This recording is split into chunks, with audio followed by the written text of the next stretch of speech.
All right, so this week we're diving into this story, and this one has me really intrigued. It's this allegorical story, you see, about finding light, but in a room full of mirrors. So, picture this. You're in a room, right? But it's so dark that you almost blend into it. Like it's all you've ever known. So there's this weird kind of comfort in it. But then suddenly there's this sliver of light that cuts through, and you start to see the space around you. It's like that moment when you become aware of the limitations of what you're used to. Exactly. And you're naturally drawn to that light. But here's the catch. As you move towards it, a shadow appears. And it keeps growing larger with every step you take. It plays on that human instinct, that tension between wanting to explore but then being held back by the unknown. It's unnerving. So what do? Retreat back into the dark or try to figure out what's causing the shadow? It's a real dilemma. And this is where it gets really interesting, because the story takes this literal darkness and uses it to symbolize something much deeper. You're talking about how the protagonist starts to feel that shrinking space. Yes. And that encroaching shadow becomes symbolic of fear, complacency, all those internal and external forces that hold us back in life. It makes you think, what are the shadows in your own life? What's keeping you from reaching your full potential? That's a great question. And speaking of shadows, naturally, the protagonist tries to find the source of the light, hoping to make the shadow disappear, right? But there are all these mirrors lining the room, and they keep getting tricked by the reflections. It's such a powerful metaphor for the times we chase after. Things that promise us fulfillment but end up being empty. Totally. Those shiny object moments we all have. Right. And those experiences often leave us feeling more lost than when we started. So it makes you think, how can we tell the difference? How do we learn to distinguish between those fleeting glimpses of hope and those deeper, more meaningful opportunities for growth? It's like we get stuck in this cycle of chasing after what we think we want. And sometimes it takes a radical shift in perspective to break free. Well, that's exactly what happens in the story. The protagonist does something totally unexpected. Oh, you mean when they close their eyes? Yes. They just surrender to the darkness. And in that moment of letting go, they discover a new kind of freedom. See, we tend to think that clarity comes from seeing things more clearly, right? Like literally seeing. We rely so much on our vision. But sometimes the key is to turn inward, to listen to that inner voice. It reminds me of that saying, you can't see the forest for the trees. To really understand something, sometimes you need to step back from all the details. Absolutely. And when the protagonist closes their eyes, they make this incredible discovery. They can feel the heat from the candle. It's subtle, but it becomes their guiding force. And think about that. Instead of chasing those fleeting reflections, those illusions, they start following a different kind of sensory input.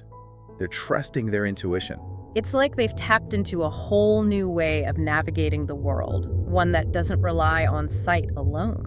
It's interesting, because we talk about having gut feelings, but this takes it to a whole new level. It makes you wonder, how often do we ignore those subtle cues from our own bodies? Because we're so fixated on what we think we're supposed to see. Exactly. And that's where this story offers such a powerful lesson. So instead of getting blinded by the shiny objects, we need to be more attuned to our own internal compass. Yes. Learning to feel our way towards what truly resonates with us. And I imagine that's not always easy. Of course not. Yeah. Even when you're on the right path, you're going to have moments of doubt. Those tempting illusions, they don't just disappear. It's like those internal struggles, those moments of self-doubt that can creep in even when you're making progress. It highlights the importance of building resilience, right? Learning to trust that inner voice even when things get tough. And ultimately, that's how the protagonist finds the candle. It's not this grand revelation, but more of a natural progression of following that inner guidance. Exactly, like reaching a new level of understanding. And it's interesting because the story doesn't treat finding the candle as this big surprise. It's more like, of course you found it. You are always on the right path. It emphasizes that growth is often a gradual unfolding, a process of consistently choosing to move towards the light. And remember, we started in darkness. Well, now that the protagonist is standing in the light from this candle, a doorway appears right next to it. It's like the journey's not over, is it? They found the light, but now there's this new path revealed. Exactly. It's like those moments when you overcome a challenge and you feel this sense of accomplishment, but then there's also this excitement for what lies ahead. It reminds us that growth is a continuous journey. Each step we take opens up new possibilities, new opportunities for exploration. And we're faced with new choices, right? Like, which path do we take next? Which door do we open? It's all about aligning our choices with our own unique path, our own sense of purpose. And that's what I find so powerful about the ending of the story. It doesn't tie everything up neatly. It leaves you with this open question. What lies beyond our own metaphorical rooms? What possibilities are we overlooking in our own lives because we're so fixated on the shadows? It makes me think of that quote by Rumi, where he says, "You are not a drop in the ocean, you are the entire ocean in a drop."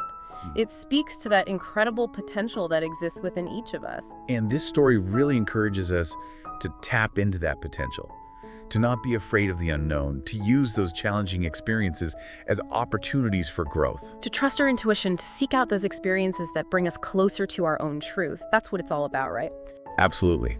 Sometimes to truly grow, you have to be willing to let go of what you think you see and trust that inner wisdom that's always been there. It's a powerful message, and one that I think we can all benefit from reflecting on.